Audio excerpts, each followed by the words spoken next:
Bom dia, bom dia, bom dia.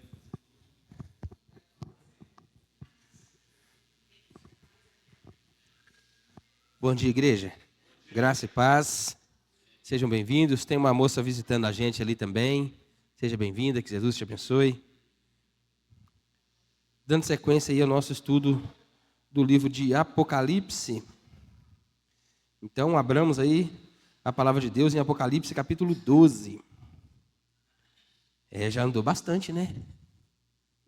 Eu achei que ia ser um estudo mais garrado ainda, mas graças a Deus está indo bem, está fluindo bem.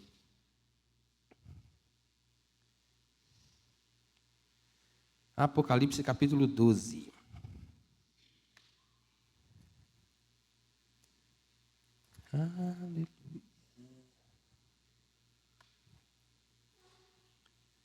O dragão ataca a igreja. Olha só. Bom, vamos ler então o texto. Viu-se um grande sinal no céu, a saber, uma mulher vestida do sol com a lua embaixo dos pés e uma coroa de 12 estrelas sobre a cabeça. Que, achando-se grávida, grita com dores de parto, sofrendo tormentos para dar à luz. Viu-se também um outro sinal no céu. Eis um dragão grande, vermelho, com 7 cabeças, 10 chifres e nas cabeças 7 diademas. A sua cauda arrastava a terça parte das estrelas do céu, as quais lançou para a terra. E o dragão se deteve em frente da mulher, que estava para dar à luz, a fim de lhe devorar o filho quando nascesse. Nasceu-lhe, pois, um filho varão, que há de reger todas as nações com cetro de ferro. E o seu filho foi arrebatado para Deus até seu trono. A mulher, porém, fugiu para o deserto, onde lhe havia Deus preparado lugar, para que nele a sustentassem durante 1260 dias. Houve peleja no céu. Miguel e os seus anjos pelejaram contra o dragão, também pelejaram o dragão e seus anjos. Todavia, não prevaleceram, nem mais se achou no céu lugar para eles. E foi expulso o grande dragão, a antiga serpente, que se chama Diabo e Satanás, o sedutor de todo mundo. Sim, foi atirado para a terra, e com ele os seus anjos. Então, houve grande voz no céu proclamando: agora veio a salvação, o poder, o reino do nosso Deus e a autoridade do seu Cristo, pois foi expulso o acusador de nossos irmãos, o mesmo que os acusa de dia e de noite diante do nosso Deus. Eles, pois, venceram por causa do sangue do Cordeiro e por causa da palavra do testemunho que deram, e mesmo em face da morte, não amaram a própria vida. Por isso festejai, ó céus, e vós, os que nele habitais. Ai da terra e do mar, pois o diabo desceu até vós, cheio de grande cólera, sabendo que pouco tempo lhe resta. Quando, pois, o dragão se viu atirado para a terra, perseguiu a mulher que dera à luz o filho varão. E foram dadas à mulher as 2 asas da grande águia, para que voasse até o deserto, ao seu lugar, aí onde é sustentada durante um tempo, tempos e metade de um tempo, fora da vista da serpente. Então a serpente arrojou da sua boca, atrás da mulher, como água, como um rio, a fim de fazer com que ela fosse arrebatada pelo rio. A terra, porém, socorreu a mulher. A terra abriu a boca e engoliu o rio que o dragão tinha arrojado de sua boca. Irou-se o dragão contra a mulher e foi pelejar com os restantes da sua descendência, os que guardam os mandamentos de Deus e têm o testemunho de Jesus, e se pôs em pé sobre a areia do mar. Deus, o Senhor é bendito, eternamente bendito. O Senhor é santo, Deus, é o nosso Deus, é o nosso Senhor. E a tua palavra, Deus, que está sendo exposta aqui, um livro, ó Deus, de tantos mistérios, um livro envolto em tanta mística, Deus, por parte dos homens. Deus, mas cremos que o teu Espírito Santo tem todos os domingos aqui, Deus, trazendo esclarecimento às nossas mentes a respeito desse livro. E hoje é assim que a gente pede, que esse Espírito continue agindo em nós, ó Deus, a fim de que possamos, de fato, compreender a palavra do Senhor, ó Deus, e ser também, ó Deus, ministradores dela a todos quantos nos pedirem razão dessa mesma palavra, Deus. Em nome de Jesus, ilumina nossos olhos nessa manhã, abre os nossos ouvidos, ó Pai, a fim de que a voz do Senhor seja ouvida, a palavra do Senhor compreendida e aplicada nas nossas vidas. É o nosso pedido e nós o fazemos para a glória de Cristo. Amém. Cena forte, né? Irmãos, esse livro de Apocalipse ele é dividido em 7 sessões. A gente já falou isso aqui até no começo do estudo. São 7 sessões que contam a mesma história e acrescentando ali cada vez mais detalhes. 3 dessas sessões, elas vão até o capítulo 11, as 3 primeiras sessões do livro de Apocalipse. E aqui a gente pode fazer uma divisão do capítulo 11, do que é dito até o capítulo 11, e do capítulo 12 em diante. Do que é dito, do que a gente vê até o capítulo 11 do livro de Apocalipse, as 3 primeiras sessões, a gente vê a perseguição que a igreja sofre. A igreja sendo duramente perseguida, a igreja sendo duramente atacada, né? Deus agir nessa igreja, protegendo a sua igreja, e vê também a ação de Deus contra os que perseguem a igreja. Os ais ali, as trombetas que tocaram, né? Deus agindo em favor da igreja contra os perseguidores da mesma. Até o versículo 11 a gente vai ver isso, essa batalha entre a igreja e os seus perseguidores, mas no âmbito, vamos dizer aqui, terreno, né? A gente vê isso aqui acontecendo no nosso plano aqui, na terra, fisicamente mesmo acontecendo. E do capítulo 12 em diante, a gente vai ver o porquê disso.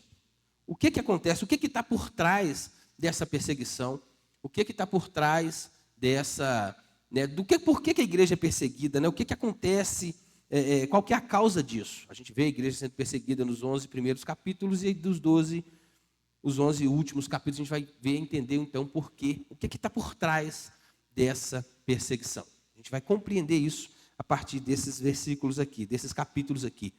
E aqui também, né, há aqui 4 sessões que vão contar a mesma história. O livro de Apocalipse conta a mesma história do capítulo 1 até o capítulo 22. É a mesma história sendo contada, a primeira vinda de Cristo e a segunda vinda de Cristo. É a mesma história sendo contada de formas diferentes, com cada vez mais detalhes sendo acrescentados. E aqui a gente vai ver isso também nesses 12 últimos capítulos. A gente vai ver isso aqui surgem, né, os 4 grandes inimigos da igreja. A gente vê aqui o primeiro, né, o dragão, a serpente, que é Satanás. Também aparece o anticristo, a grande Babilônia e tem outro. Rapaz, deixa eu ver aqui. O dragão, o anticristo, a grande Babilônia e o falso profeta. É isso aí. São os 4 grandes inimigos da igreja. E são eles que estão por trás de toda essa perseguição que está no mundo aí contra a igreja do Senhor. Acontece também que a grande, como é que eu vou dizer? A grande notícia, o grande tema do livro que fica claro, que salta aos olhos no livro de Apocalipse, que tem que ficar claro para nós, é que a igreja é vitoriosa. O livro mostra tudo isso, o tempo todo, a igreja sendo perseguida, seja massacrada, inclusive mais para frente a gente vai ver, né, que o dragão e os seus comparsas lambem até o sangue dos mártires, né, que morrem por causa do testemunho da palavra de Deus. Mas a igreja, a grande mensagem do livro de Apocalipse é que a igreja é vitoriosa, porque o próprio Cristo venceu. Essa é a grande questão que está por trás, é isso que tem que estar na cabeça do crente quando ele olha para esse livro. E muitos cristãos até temem o livro de Apocalipse, mas o livro de Apocalipse para nós é uma bênção, uma dádiva, é Deus mostrando que, apesar de perseguições, apesar de tudo que a gente sofre, a igreja é vitoriosa. A igreja não vai ser vitoriosa, a igreja é vitoriosa. Não é algo que está para o futuro, nós somos vitoriosos. A gente está passando dificuldade, a gente está passando perseguição, mas desde já nós somos vitoriosos, porque Cristo venceu lá na cruz. Foi lá na cruz que essa serpente aqui foi derrotada. Então, é a respeito disso que a gente vai ver daqui para frente. Então, essas 4 sessões estão presentes aqui também no livro de Apocalipse. Quer ver? Ó? A primeira sessão vai do Apocalipse 12, do capítulo 12 até o 14. A segunda sessão, a primeira sessão vai do capítulo 12 ao 14. A segunda sessão do capítulo 15 ao 16. A terceira sessão do capítulo 17 ao 19 e a última sessão né, do capítulo 20 ao 22. E aí sim é a grande apoteose da igreja, dessa vitória final. Mas se você para pensar e na hora que você tiver um tempinho em casa, você voltar lá nas primeiras aulas, isso aqui já foi falado, e ler o livro de Apocalipse nessa perspectiva dessas sessões. A primeira divisão do livro, tivemos 3 sessões, os 7 candeeiros, do capítulo 1 ao capítulo 3, é uma sessão dos primeiros estudos que a gente fez. Do capítulo 7, do capítulo 4 até o capítulo 7, são os 7 selos. E do capítulo 8 ao 11, são as 7 trombetas. Mas você pode ler todas essas sessões com isso em mente, que ali está apontando a primeira vinda até a segunda vinda de Cristo. Faz uma leitura prestando atenção nisso no livro de Apocalipse e você vai compreender um pouco melhor o que está sendo contado aqui. É a mesma história, com acréscimos cada vez mais gradativos, para que a gente tenha a capacidade de entender, né, o que vai acontecer no final aí. E nesse capítulo aqui, a gente vê, no capítulo 12, né, são três cenas que a gente vê a respeito do dragão aqui. 3 cenas de luta, inclusive, que esse dragão realiza. A primeira luta do dragão é contra Deus e o seu Messias. A gente vê isso do capítulo 1 até do versículo 1 ao 6 do capítulo 12 aqui.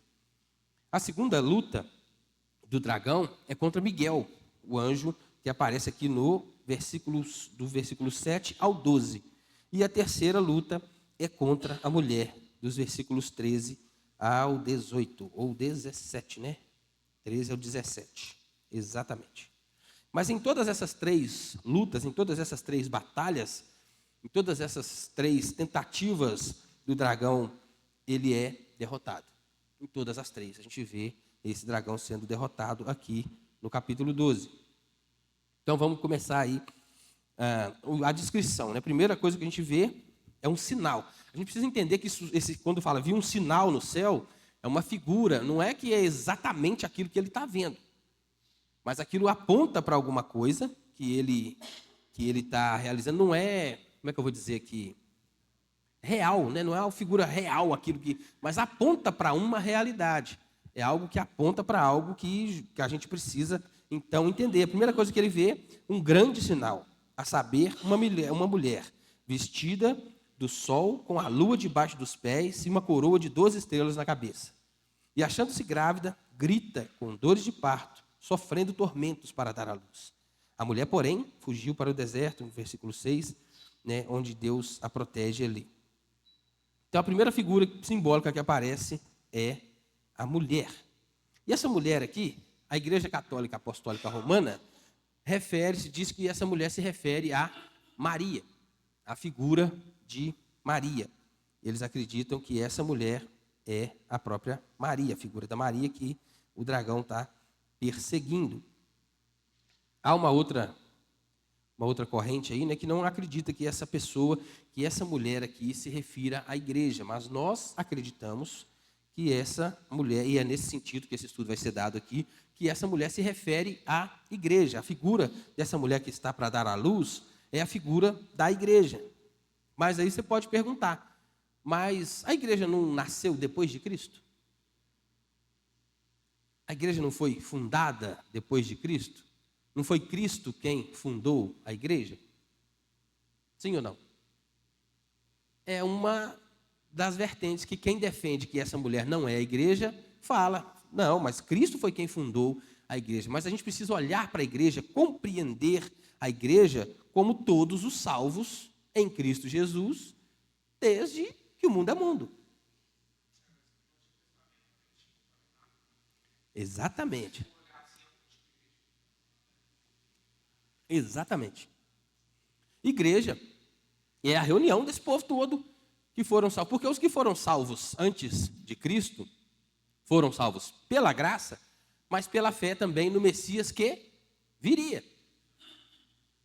Eles foram salvos porque acreditavam que viria alguém que iria cumprir aquilo que eles não tinham capacidade. E nós, hoje, somos salvos porque acreditamos no Messias que já veio. Salvos pela graça e pela fé naquele Messias que já veio. Então, a igreja de Deus é formada tanto pelos salvos do Antigo Testamento, nas duas dispensações, fala-se da mesma igreja. Quando Cristo foi transfigurado, por exemplo, não estava ali Moisés, Elias? Esse povo está lá no céu. Nós não somos chamados filhos de Abraão. Em todo crente não é chamado filho de Abraão porque a imagem de Abraão a gente não crê.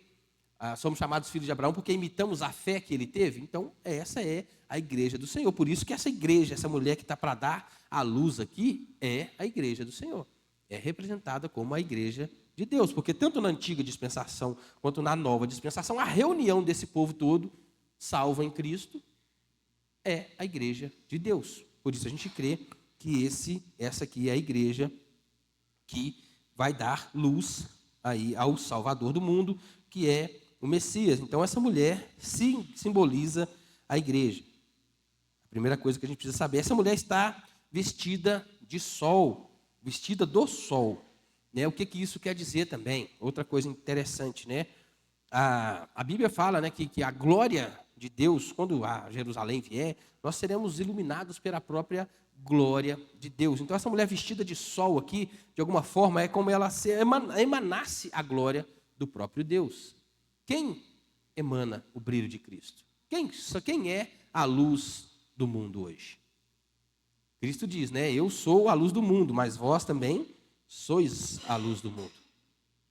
Nós somos chamados de luz e sal, porque de alguma forma a igreja reflete, ainda meio que como por um espelho, né?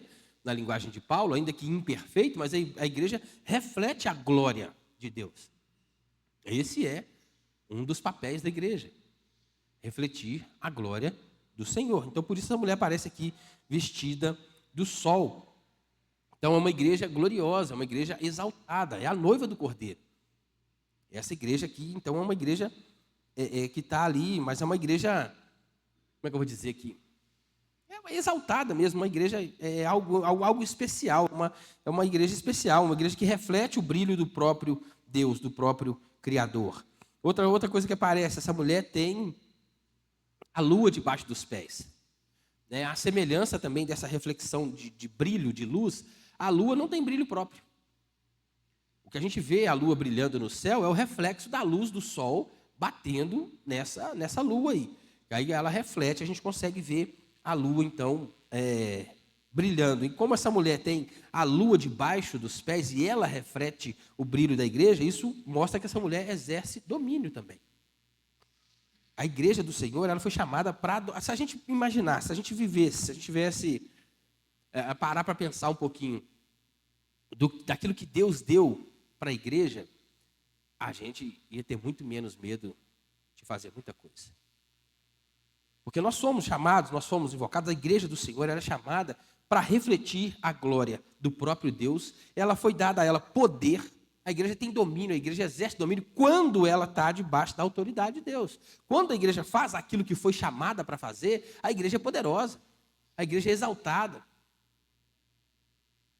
A igreja não é qualquer coisa, a igreja deve ser aí. E por isso esse dragão persegue essa igreja. Depois a gente vai ver um pouquinho mais para frente. Porque a igreja é poderosa. A igreja tem um poder que ela nem imagina. Mas quando ela exerce aquilo para que foi chamado. Qual é o grande chamamento da igreja? Todo mundo fala que a igreja é chamado para fora. Qual que é o grande chamamento da igreja?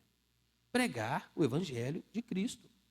Viver o evangelho de Cristo. Refletir a glória de Cristo. E quando a gente está fazendo isso, quando eu e você estamos debaixo disso, estamos cumprindo essa missão, a vida não vai ser fácil, não. É claro que não.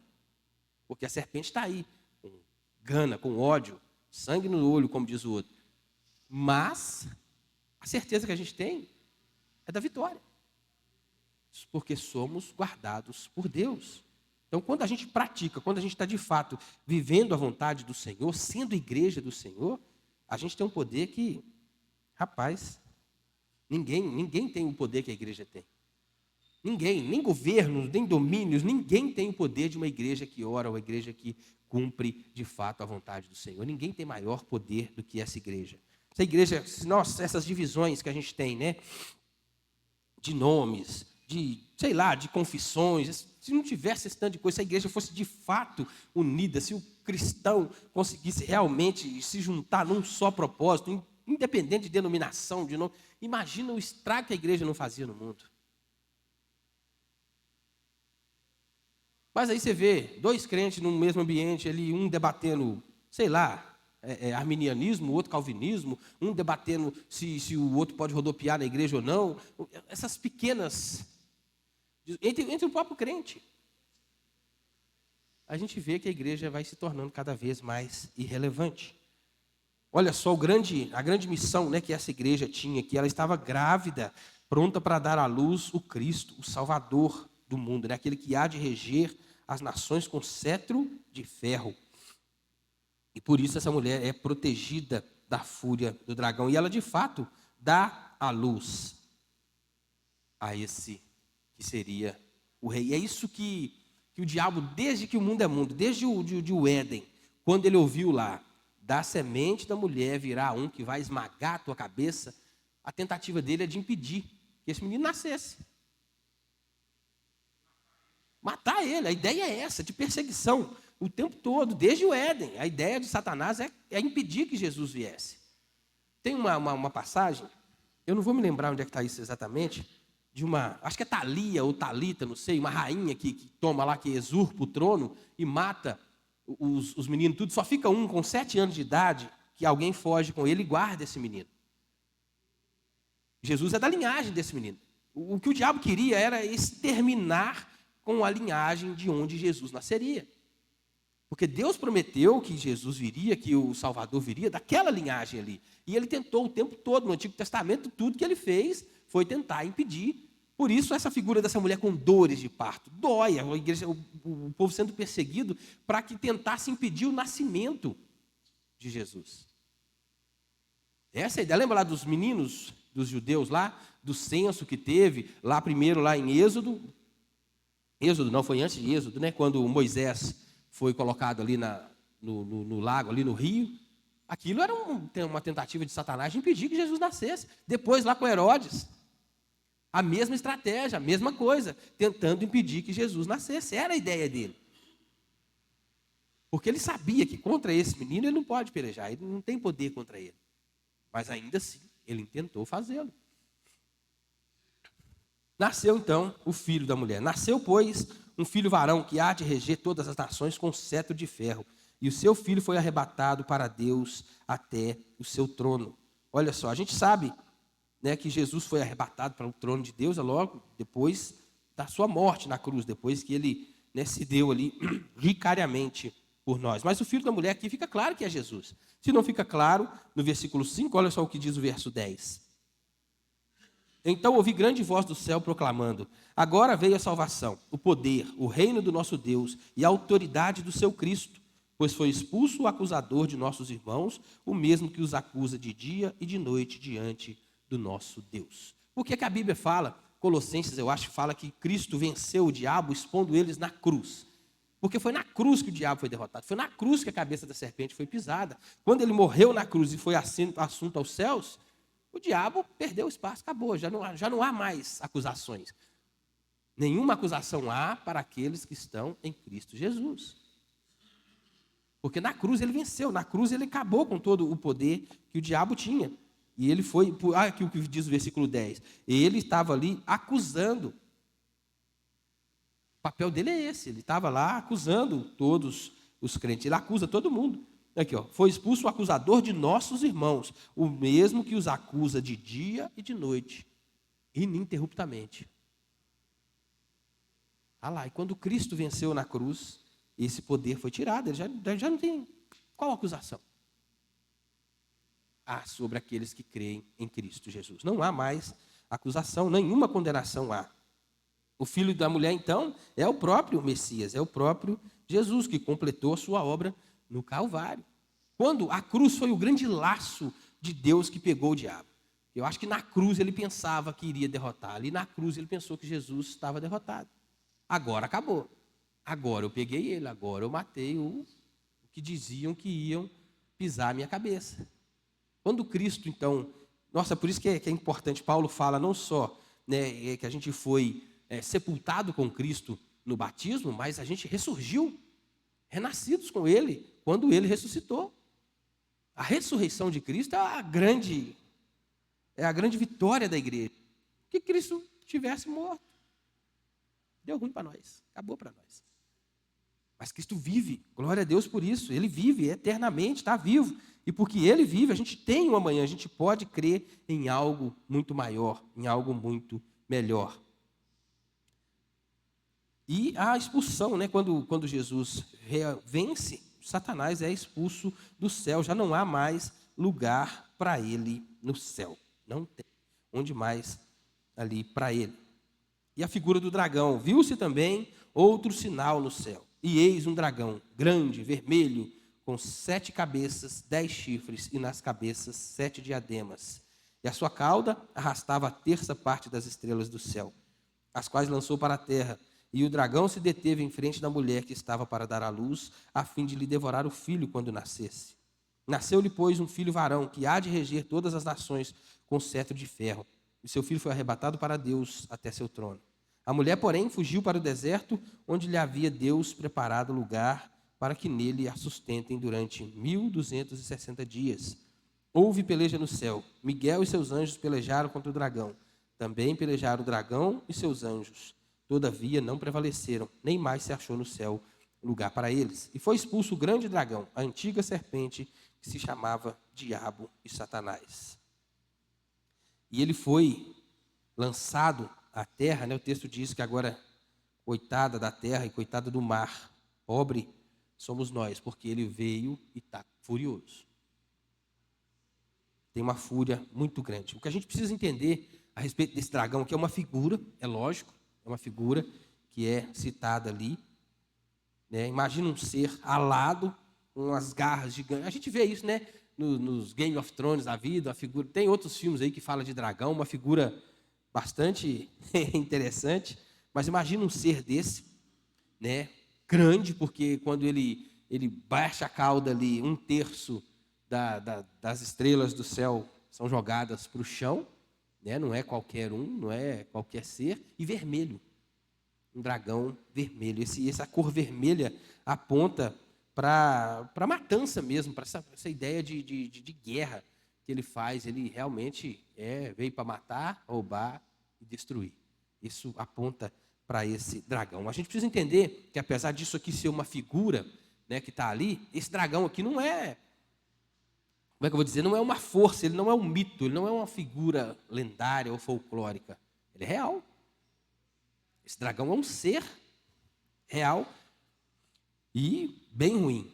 Ele não é só uma energia negativa, né? Ele é um anjo caído, ele tem vontade própria, planos, estratégias, né? Um desejo impressionante de destruir, porque tudo que o diabo faz hoje contra a igreja, a intenção é de atingir Cristo. A ideia dele é atingir o filho da mulher que nasceu. Mas como ele não tem mais essa possibilidade, aí ataca a igreja. Ele é inteligente, capaz de seduzir. Olha a sedução dele no Éden. O que ele fez com a Eva? Ele fez brotar no coração da Eva, com aquelas perguntas dele ali,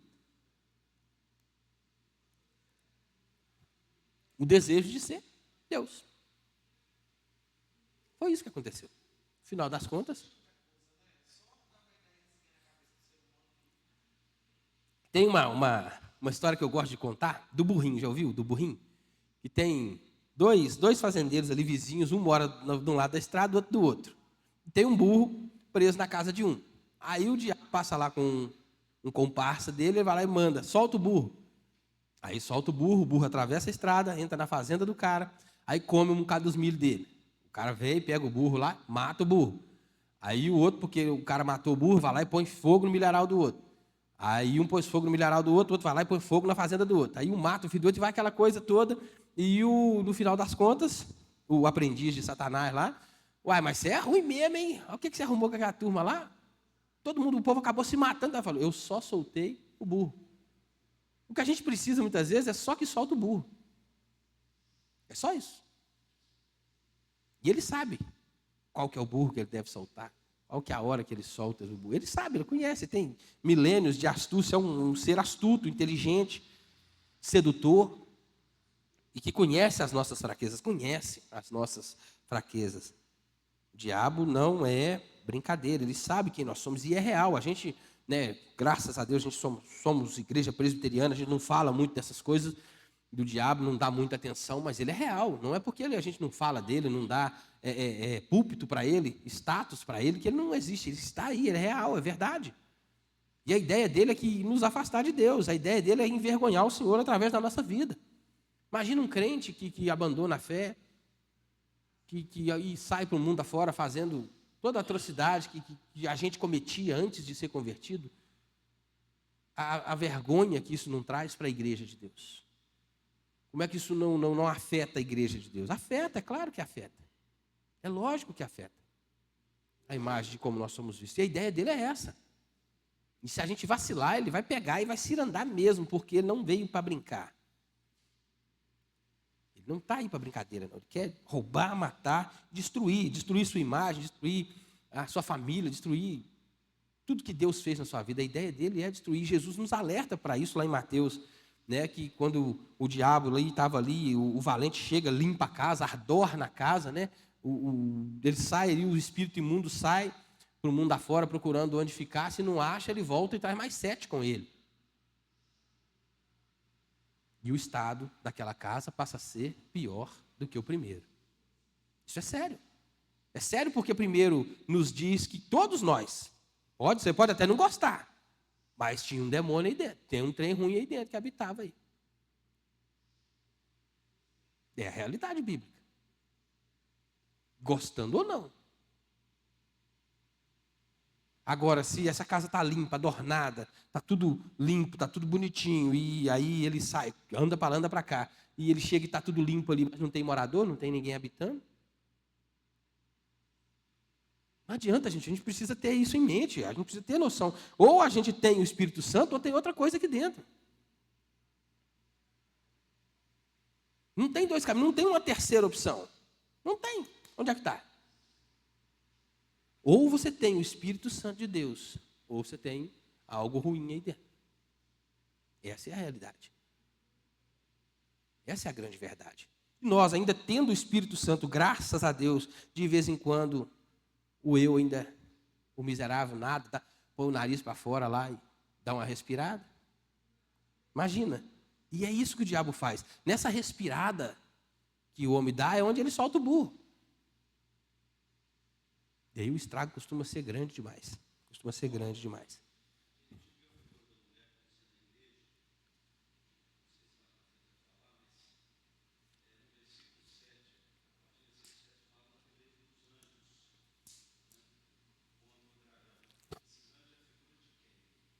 Os anjos são os anjos mesmo. Dá até o nome de Miguel. Miguel aparece, inclusive, no livro de Daniel. Aí são os anjos mesmo, é literal mesmo. Essa batalha aí do céu para a terra. Isso aí. E os próprios anjos, inclusive, a gente vai falar um pouquinho mais para frente aqui, são aqueles que Deus usa para proteger a igreja, para ajudar a igreja, para quebrar o gás da gente aí, porque senão nós estávamos mais ou menos enrolados. Não é, não? Imagina, senhor, sem socorro, como é que a gente fica? De vez em quando tem que vir um anjinho aí, para salvar, para quebrar o gás, para evitar um trem maior, um trem pior. Porque, olha, você vê, a própria história de Daniel conta isso, e como é que há uma hierarquia angelical, inclusive. Eu não sei como é que isso funciona, tá, gente? Não estou aqui dando estudo sobre os anjos, que eu nem sei o que é isso, como é que faz isso, não. Mas há uma hierarquia, inclusive. Daniel, quando está na cova dos leões, que ele está ali e ora a Deus, você vai ler no texto lá que ficou por 21 dias. Uma galera tentando passar para tirar Daniel ali da cova dos leões. E não conseguiram, foi preciso vir um mais graduado aqui, o próprio Miguel baixou lá, para poder passar pelo que se opunha ali. Então, sim, é verdade, existem, eles estão aí e são instrumentos de Deus para a vida da igreja, para nos ajudar naquilo que a gente não consegue. Tem coisa que para a gente é impossível, a gente não vê, cara. Graças a Deus que a gente não vê. Imagina se a gente tivesse condição de perceber o mundo espiritual.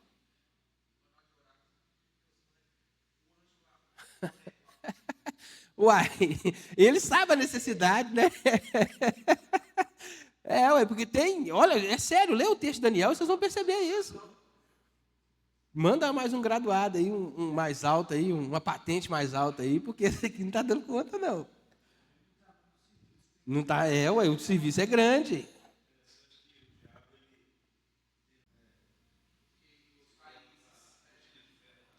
Mas olha só, o texto que fala do dragão chama ele de diabo e Satanás.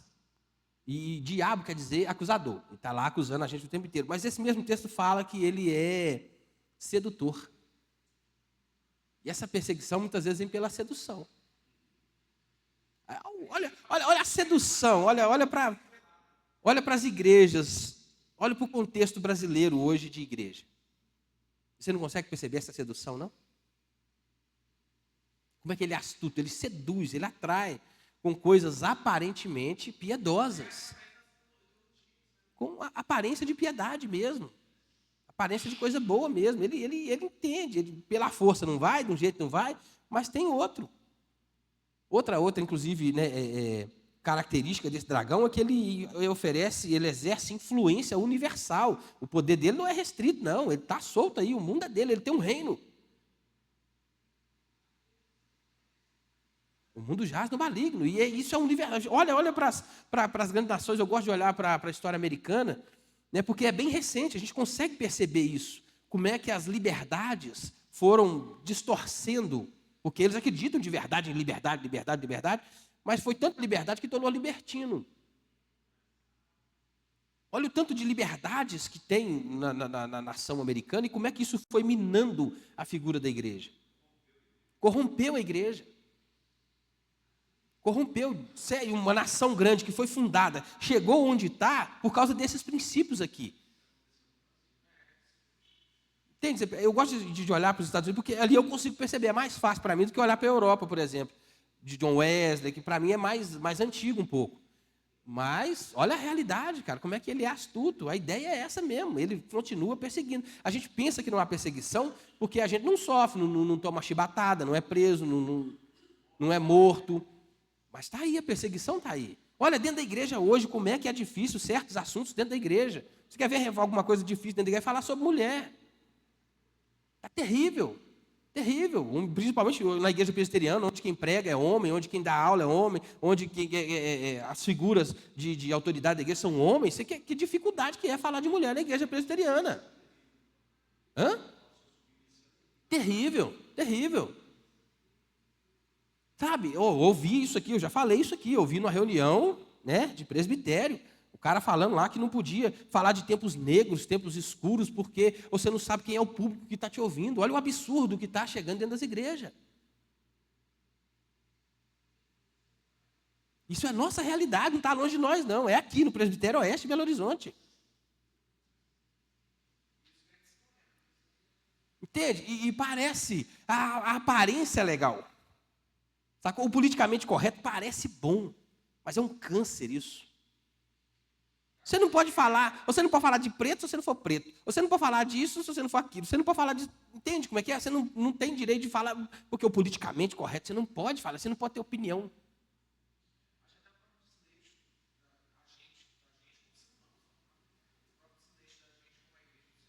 E isso é o cramunhão que está aí.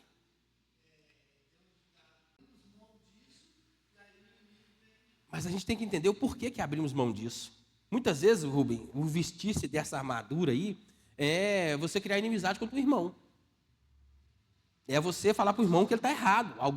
Talvez até alguém que você admira. Talvez eu. Não estou dizendo que você me admira, não, tá? Não é isso, não. Talvez eu estou aqui, estou errado e tal. E aí você fica com medo de chegar e falar comigo, porque, vou perder a amizade do Walter. Poxa, o Walter é um cara, até mais ou menos, eu vou chegar e falar com ele e tal. Como é que eu vou. Entende? Muitas vezes é isso, é o nosso ego, a gente não quer ir, por isso a gente não confronta, a gente não fala. Aí fica esse politicamente correto. O cara falava, mas você não pode falar de negro na igreja. Sabe quantas pessoas se levantaram nesse dia para falar que ele estava errado? Uma só. E graças a Deus que esse cara é o meu pastor. Uma pessoa só. A gente vê como é que o sistema está.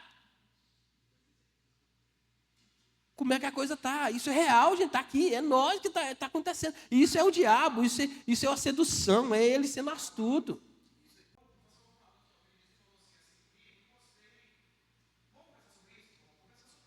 Mateus 18, a partir do 15 ou 25, né? Se o teu irmão pecar contra ti, vai ter com ele, tu e ele só.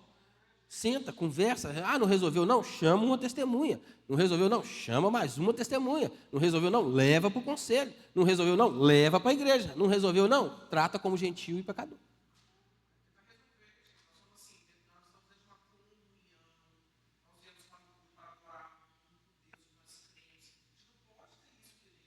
Não deveria, né?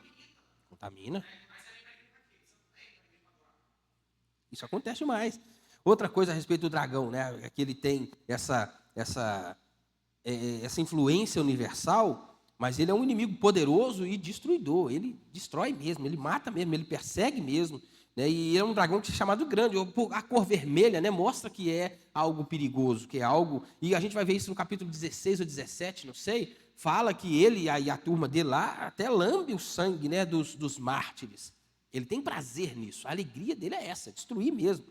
Porque é o papel dele, ele está aí. Ele é sedutor, ele é acusador, ele está lá o tempo inteiro, né, acusando a gente diante de Deus, ou acusando até a nós mesmos. Quando a gente peca aí, e dependendo do pecado, a gente fica, será que eu vou orar? Será que eu não vou? Não vou orar não, Deus, né, estou tão longe de Deus. E aí ele fica te acusando. O tempo todo te acusando. A gente já sabe que a gente é tranqueira mesmo, não precisa de ninguém falar. Mas quando tem alguém falando ainda, um trem pesando ainda, aí fica mais complicado. Porque ele conhece essas coisas.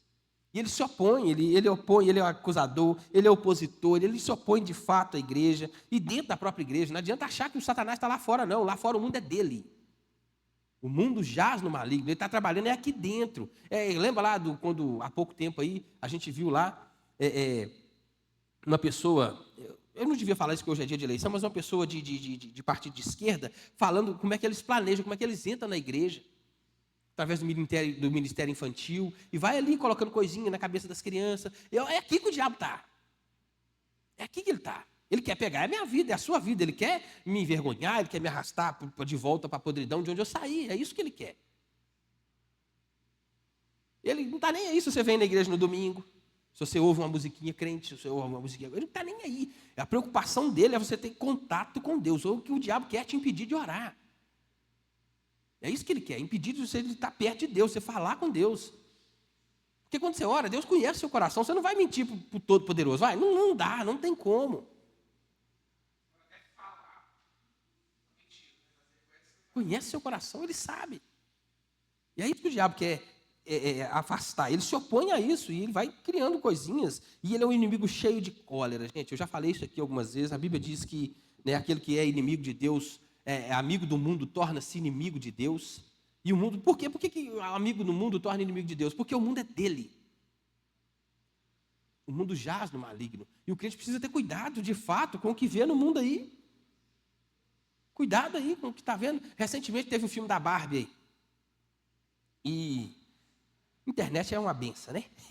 Aí você vê pessoas, né? Todo mundo falando, não vai isso não, não vai aquilo não, não vai aquilo não, não faz isso não, não faz isso não. Uma galerinha de pessoas crente que foi para o tal filme de rosa, vestido de rosa, tarará, tarará, confrontando aquilo que o pastor tinha dito. Em rebeldia contra, não estou falando nosso não, tá, gente? Não é aqui não, tá? Mas as pessoas foi vestido de rosa, tirou foto, homens vestidos de rosa, aquela marmotada toda aí, porque o pastor aconselhou que não fizesse. Entende? As pessoas estão flertando com o mundo e isso é perigoso demais. É perigoso demais. Porque o que o mundo tem em relação à igreja é ódio. O sentimento é ódio, é vontade de matar, de torcer seu pescoço. O que o mundo tem em relação... E pode ver, pode ser um parente seu, alguém que você gosta muito, que você ama de paixão, que é aquela pessoa bacana, que não é convertido. Quando você fala de Jesus para essa pessoa, quando o assunto é Bíblia, quando o assunto é Cristo, pode olhar, os olhos até muda até a feição. Porque a relação do mundo com a igreja é de ódio.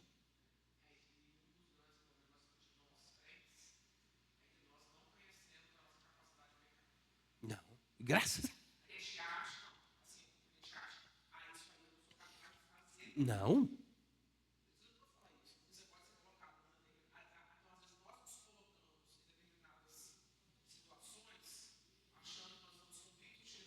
Que não vão. Eu sempre falo com a Roseli, eu evito situação de risco. Eu evito situação de risco. Fugir da aparência do mal.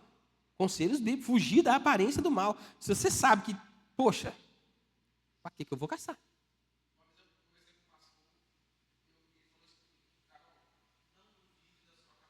De pecar.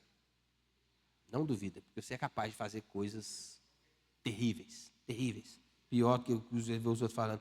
E graças a Deus, esse dragão é poderoso, ele exerce influência no mundo todo, ele é sedutor, ele é acusador, mas o poder dele é limitado. Graças a Deus por isso. Limitado em força, porque Deus é maior do que ele, mas em tempo também. O tempo dele, ele sabe que o tempo dele é curto. Está chegando o final, está chegando o dia de acertar as contas. Está chegando o dia, mas até lá, né? E em favor da igreja a gente vê a ação protetora de Deus, né, sobre a igreja, no versículo 6, versículo 14 e versículo 16, a gente vê isso. Ó. A mulher, porém, fugiu para o deserto, onde lhe havia Deus preparado lugar para que nele a sustentem durante 1.260 dias. Esses 1.260 dias aqui é recorrente, o pastor explicou isso semana passada.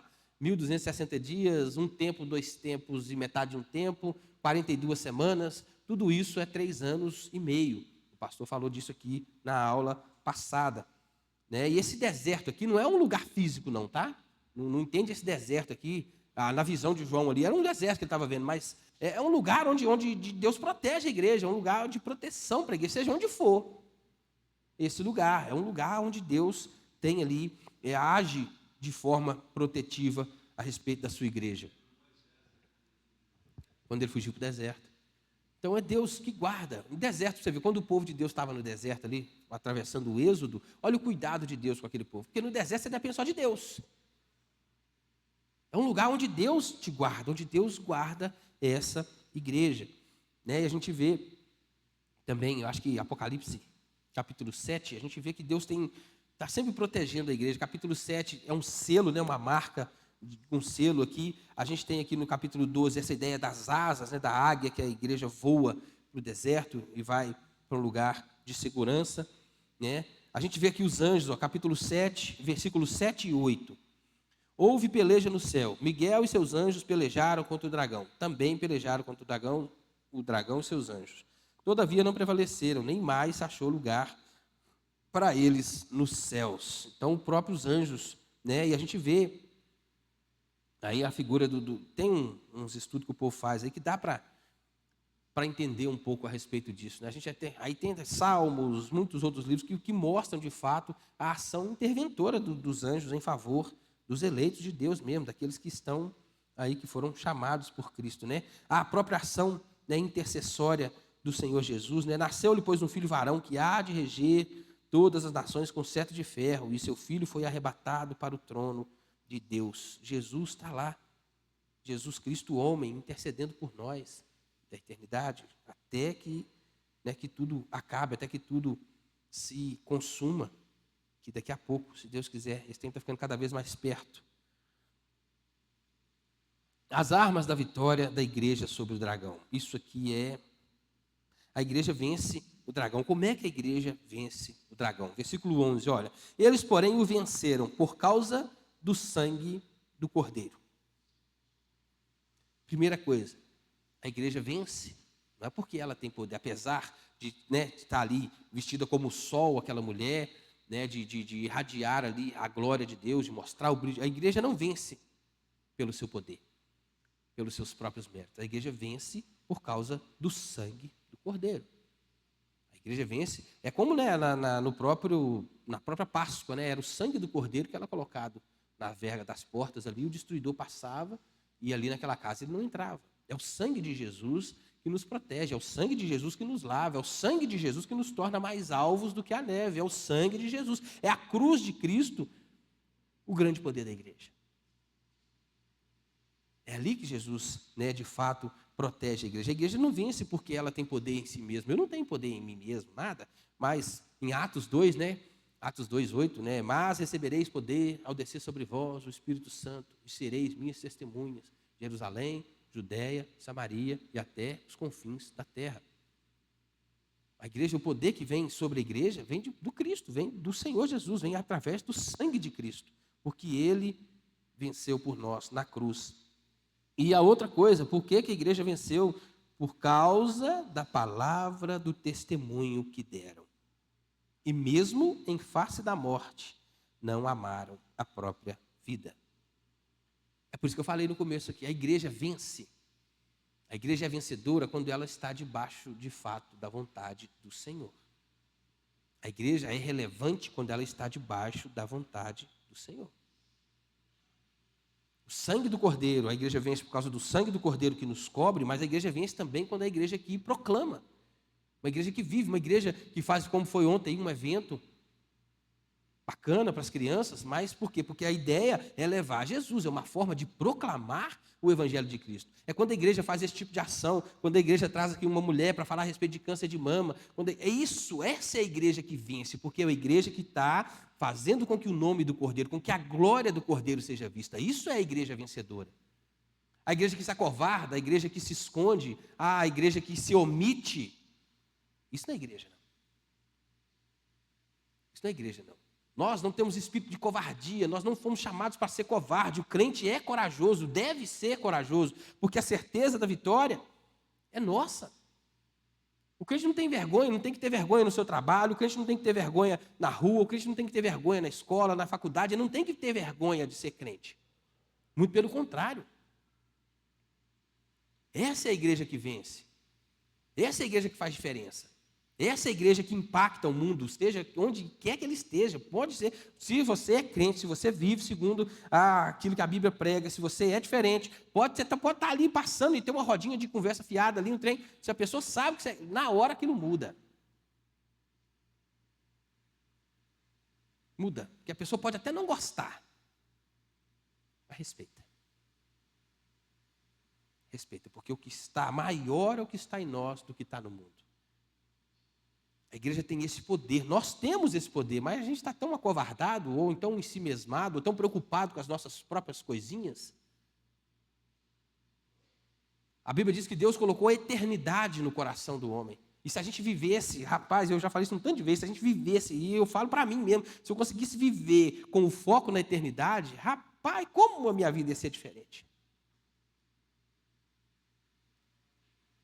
Um tanto de trem que eu ia deixar de fazer.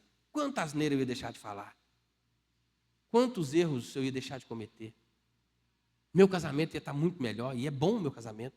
Meus filhos iam estar muito melhor, e é bom meu filhotinho. Eu gosto mais daqueles meninos, e graças a Deus eles me dão muito orgulho, mas dá para ser melhor. Dá para ser melhor. Se a gente viver de fato de acordo com a palavra de Deus. A igreja precisa ser igreja. A igreja precisa ser luz, a pessoa precisa olhar para cá e ver o brilho de Cristo. Aqui é um hospital, aqui a igreja devia ser o primeiro lugar quando a pessoa pensa, quando ela está em depressão, quando está com um problema difícil, quando as coisas estão apertadas. A igreja devia ser o primeiro lugar que a pessoa deveria procurar refúgio. E quando procura, muitas vezes, né, casamentos destruídos, famílias correndo risco, filhos, né, enveredando por caminhos tortuosos, e a pessoa está ali lutando por ela mesma, e tem uma igreja. Eu falo isso com todo mundo, nós somos igreja, você não está sozinha, você não está sozinho. Somos igreja. Eu falo até com os meus filhos, nós somos igreja. Se você não confia em mim para abrir o coração, mas procura alguém da igreja. Um homem de Deus, um homem de valor, procura alguém que você olhe e possa falar que a vida dele é idônea, alguém que de fato serve a Deus, ou aparenta servir a Deus. Mas há alguém da igreja, na igreja, você faz parte de um corpo. Aqui tem conselheiros, aqui tem pessoas de Deus para a sua vida. E não precisa ser o presbítero, não. Talvez o irmãozinho que você não dá nada por ele, você é uma pessoa que tem uma palavra de Deus para a sua vida no momento mais difícil que você está passando. Mas eu prefiro correr, me esconder nos meus próprios problemas, no meu próprio mundinho, no meu próprio eu. Eu tenho vergonha disso, eu tenho vergonha daquilo. E aí é onde o diabo ganha terreno. Porque nas sombras que ele atua. Deus não, Deus é luz. Deus lança luz sobre todas as coisas. Tudo aquilo que está escondido, tudo aquilo que está por trás de algum pano, por trás de alguma cortina, é onde ele atua. Nas trevas. É o reino dele. É onde ele ganha poder, onde ele tem liberdade de agir, onde ele sabe atuar. Agora, quando a gente traz luz para as coisas, e é difícil, eu não estou falando aqui que é fácil, não, é muito mais fácil falar do que fazer. Eu falo por mim mesmo, é muito mais fácil isso. Mas essa é a nossa realidade. A gente precisa ser igreja de Deus, e não ter medo, não precisa ter medo, não. As portas do inferno não prevalecerão contra a igreja do Senhor. Marcha, irmão, marcha, porque você está marchando no exército vencedor. Você já venceu a guerra, já venceu a batalha, já está consumado. Só falta Jesus voltar. É só isso que falta. E quando a gente tem isso no coração, essa certeza, essa espera, esse anseio pela vinda de Cristo, o resto fica pequeno. Quinta-feira a gente estava num grupo de oração, tem um grupo pequeno que a gente está orando junto aí. E a gente estava lá e colocamos os pedidos de oração e tudo, tanto de pedido de oração, cada um falou de um trem, eu falei dos meus. E eu percebi no momento de orar que todos os pedidos que a gente tinha feito era material. Todos. Coisas para aqui. Coisas para agora. A gente precisa ter a mente no eterno. A gente precisa entender que é bom, dá para viver legal aqui? Dá. Dá sim. E Deus garante isso. Deus é bom demais e Deus tem dado a gente mais do que a gente merece. Isso é fato. Eu, pelo menos, tenho mais do que eu mereço. Talvez você ache que não, mas eu tenho. Eu, com certeza, tenho muito mais do que eu mereço. Muito mais. Mas tem algo muito melhor, muito superior, muito acima. Tem algo do céu melhor do que a Roseli para a minha vida. Ah, tem. Glória a Deus por isso. Aí é um trem bom demais, porque já é bom. Imagina, cara. A gente precisa viver com isso em mente, pensar nessas coisas, pensar no que é do alto, pensar na eternidade. E aí a igreja vai passar a fazer sentido. Eu vou deixar de ter medo de ser crente onde quer que eu esteja. Eu preciso deixar o meu ego de lado, o meu eu de lado. E o povo precisa saber que há um Deus. Ele pode não gostar. Mas é tão urgente, essa mensagem hoje está tão urgente. Olha para o mundo. Talvez você tenha um sobrinho, uma prima, uma tia.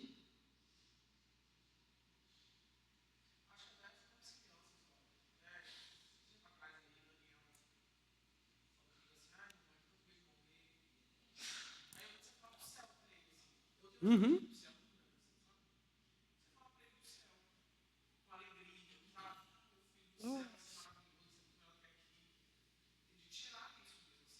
Oh, gente, é um pecado que os pais estão fazendo com os filhos hoje. Pecado isso. Não educa as crianças, não fala de Deus para as crianças, não mostra o que é correto para as crianças. Por quê? Por causa do politicamente correto, sabe? A Bíblia fala que rejeitar, que deixar de dar uma palmada, muitas vezes, é falta de amor. É uma covardia que os pais têm feito com os filhos. A gente vê tanta coisa, misericórdia. Misericórdia, a gente precisa acordar de fato, de verdade, olhar para a Bíblia. A Bíblia tem tudo que a gente precisa, que até receita de bolo tem. Tem.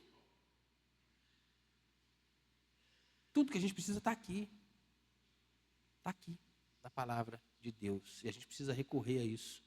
E quando não encontrarmos, né, não for claro para a gente na Bíblia, pô, gente, não tem vergonha de pedir socorro, não.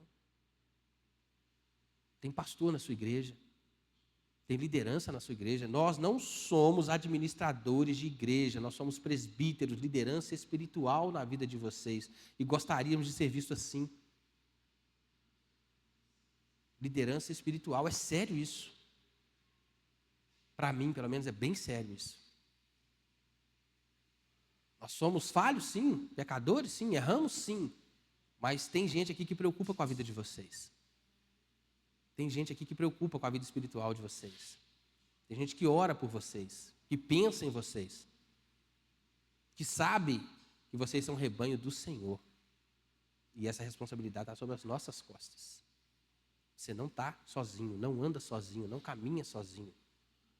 Tem pessoas dispostas a andar 2, 3, 10 milhas com vocês, se for necessário. E aprender com vocês também. A gente está aqui para isso, é para andar junto. para crescer junto. Amém? Vamos, então eu termino por aqui o estudo de hoje. Eu acho que consegui acabar, né? Se ficou alguma coisa falha aí, ninguém falou nada, ninguém perguntou nada. Então, tomara que tenham compreendido tudo, né?